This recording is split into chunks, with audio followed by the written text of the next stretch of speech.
US के H-1B visa के टक्कर में चाइना जल्द ही लॉन्च करने वाला है के वीज़ा। अब क्या है ये के वीज़ा, इससे कैसे इंडियंस को फ़ायदा मिलेगा और क्या ये H-1B वीज़ा को रिप्लेस कर पाएगा, आपको हम बताएंगे डिटेल्स इस वीडियो में। नमस्कार, मैं नैना सिंह और आप देख रहे हैं भारत लोक। अगर आपने अब तक हमारे चैनल को सब्सक्राइब नहीं किया है तो अभी जाए और चैनल को सब्सक्राइब करें। हाल ही में अमेरिका ने H-1B वीज़ा की फीस बढ़ा के 88 लाख के पार कर दी है, जिसकी वजह से इंडिया का आईटी सेक्टर काफ़ी ज़्यादा डिस्टर्ब है। कंपनीज को लाखों डॉलर एक्स्ट्रा खर्च करने पड़ रहे हैं और इसका डायरेक्ट इम्पैक्ट इंडियन इंजीनियर्स और सॉफ्टवेयर डेवलपर्स पर भी हो रहा है। इसी बीच चाइना ने एक धमाकेदार स्टेप लिया है। चाइना ने अनाउंस किया है कि एक नया वीज़ा वो जल्द ही लाएंगे, जिसका नाम है के वीज़ा। ये वीज़ा 1 अक्टूबर से ही लागू होगा। ये स्पेशली डिज़ाइन किया गया है साइंस, टेक्नोलॉजी, इंजीनियर्स और मैथमेटिक्स यानी स्टेम फील्ड्स के लोगों के लिए। मतलब अगर आप इंजीनियर हो, रिसर्चर्स हो या टीचर हो, स्टेम बैकग्राउंड में से आप किसी भी बैकग्राउंड में हो तो आप इसके लिए आराम से अप्लाई कर सकते हैं। सबसे बड़ी बात जो इस वीज़ा को यूनिक बनाती है वो ये है कि आपको इसके वीज़ा के लिए पहले से जॉब ऑफर की ज़रूरत नहीं है। H-1B के केस में आपको किसी यूएस एम्प्लॉयर से जॉब मिलना कंपलसरी होता था, लेकिन चाइना का कहना है कि बस आपके पास रेलेवेंट स्टेम डिग्री हो, बैचलर या उससे ऊपर की, और आपके पास प्रोफेशनल एक्सपीरियंस हो तो आप सीधा के वीज़ा के लिए अप्लाई कर सकते हैं। ये वीज़ा काफ़ी फ्लेक्सिबल होगा, आपको मल्टीपल एंट्री की परमिशन मिलेगी, स्टे का ड्यूरेशन भी लंबा होगा और अगर आपको और टाइम चाहिए तो एक्सटेंशन भी आराम से मिल सकेगा। मतलब एक तरह से चाइना इस वीज़ा को एक ओपन डोर बना रहा है जहां वर्ल्ड के टैलेंटेड लोग आकर रिसर्च, टीचिंग और टेक्नोलॉजी एक्सचेंज कर सकेंगे। वहीं पिछले कुछ सालों से चाइना ने अपनी पॉलिसीज को काफ़ी ज़्यादा लिबरल बनाया है फॉर फॉरेन ट्रैवलर्स, जैसे कि transit visa free facilities, visa exemption agreements और अब ये के वीज़ा। सबसे उनका टारगेट है कि वो एक ग्लोबल टैलेंट हब बन सके।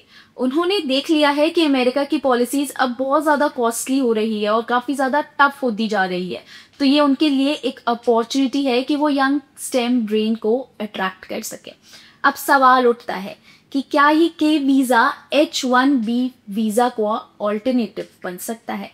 देखा जाए तो शॉर्ट टर्म में हाँ, क्योंकि कॉस्ट और प्रोसेस दोनों इजी है, लेकिन लॉन्ग टर्म में अभी H-1B की ब्रांड वैल्यू काफ़ी ज़्यादा स्ट्रॉन्ग है। अमेरिका में आपको जो सैलरीज, एक्सपोजर और ग्लोबल रिकग्नाइजेशन मिलता है वो अभी चाइना के पास नहीं है, लेकिन China AI, robotics, semiconductors, 5G और क्वांटम कंप्यूटिंग जैसे सेक्टर्स में एग्रेसिवली इन्वेस्ट कर रहा है, तो अपॉर्चुनिटीज़ डेफिनेटली वहाँ भी ग्रो हो रही है। वहीं इंडियन आईटी सेक्टर के पर्सपेक्टिव से अगर हम देखें ये पूरा केस, तो H-1B के कॉस्टली प्रोसेस के बदले इंडियंस को एक अफोर्डेबल ऑप्शन मिल जाएगा। वहीं जिन ग्रेजुएट्स को तुरंत जॉब ऑफर नहीं मिलता वो भी के वीज़ा के लिए अप्लाई कर सकते हैं और अपना करियर टीचिंग और रिसर्च लाइन में चाइना में बिल्ड कर सकते हैं। वही चाइना के रैपिडली ग्रोइंग टेक इकोसिस्टम में वर्क करके इंडियंस को नई टेक्नोलॉजीज और प्रोजेक्ट्स का एक्सपोजर तो ज़रूर मिलेगा और इनडायरेक्टली ये प्रेशर यूएस पर भी बनेगा कि वो अपने H-1B प्रोग्राम को और ज़्यादा अट्रैक्टिव बनाए, वरना टैलेंट डाइवर्ट हो सकता है। लेकिन इसके कुछ कॉन्स भी है, कुछ चीज़ों के फ़ायदे और नुकसान दोनों होते हैं। तो इसके कॉन्स में ये आएंगे जो हम इग्नोर नहीं कर सकते। सबसे पहला है लैंग्वेज और culture barrier. Work environment Indian लोगों के लिए वहाँ काफ़ी ज़्यादा डिफरेंट होगा। इंडिया चाइना के पॉलिटिकल रिलेशंस हमेशा स्मूथ नहीं होते, फिलहाल स्मूथ है लेकिन हमेशा काफ़ी उतार चढ़ाव हमने इंडो चाइना रिलेशन में देखा है। अगर कोई जियोपॉलिटिकल टेंशन हुई तो फॉरेन वर्कर्स को प्रॉब्लम फेस करनी पड़ सकती है। इतना ही नहीं, चाइना में स्ट्रिक्ट रेगुलेशंस होते हैं, जैसे इंटरनेट एक्सेस लिमिटेड है, गवर्नमेंट मॉनिटरिंग ज़्यादा करती है और आईटी प्रोफेशनल्स के लिए वहाँ रहना, सर्वाइव करना एक बड़ा चैलेंज बन सकता है। वहीं टैक्स रूल्स और फाइनेंशियल रेगुलेशंस भी उतने ट्रांसपेरेंट नहीं होते जितने यूएस या यूरोप में होते हैं। और सबसे बड़ा पॉइंट, के वीज़ा अभी नया है, इसकी क्रेडिबिलिटी और long term career growth opportunities अभी अनक्लियर है। H1B की ब्रांड वैल्यू 30 साल से बिल्ड हुई है। चाइना को उस लेवल तक पहुंचने में ऑफ कोर्स टाइम लगेगा। तो ओवरऑल कंक्लूजन ये है कि चाइना का के वीज़ा एक बोल्ड स्टेप है जो डेफिनेटली स्टेम प्रोफेशनल्स के लिए एक नया ऑप्शन बन सकता है।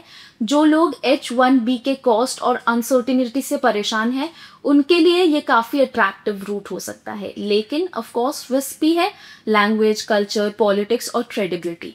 इंडियन आईटी सेक्टर के लिए इसका मतलब ये हो सकता है कि कुछ टैलेंट यूएस की जगह चाइना शिफ्ट हो जाए, लेकिन लॉन्ग रन में तो इंडिया को भी अपने अंदर अपॉर्चुनिटीज क्रिएट करनी होंगी ताकि हमारा टैलेंट देश के अंदर ही ग्रो कर सके। आपको क्या लगता है, क्या इंडियन प्रोफेशनल्स को चाइना का ये ऑफर ग्रैब करना चाहिए या फिर कुछ टाइम वेट करना चाहिए? हमें अपने थॉट्स कमेंट सेक्शन में ज़रूर बताएं। वीडियो को लाइक करें और चैनल को सब्सक्राइब करना बिल्कुल ना भूलें।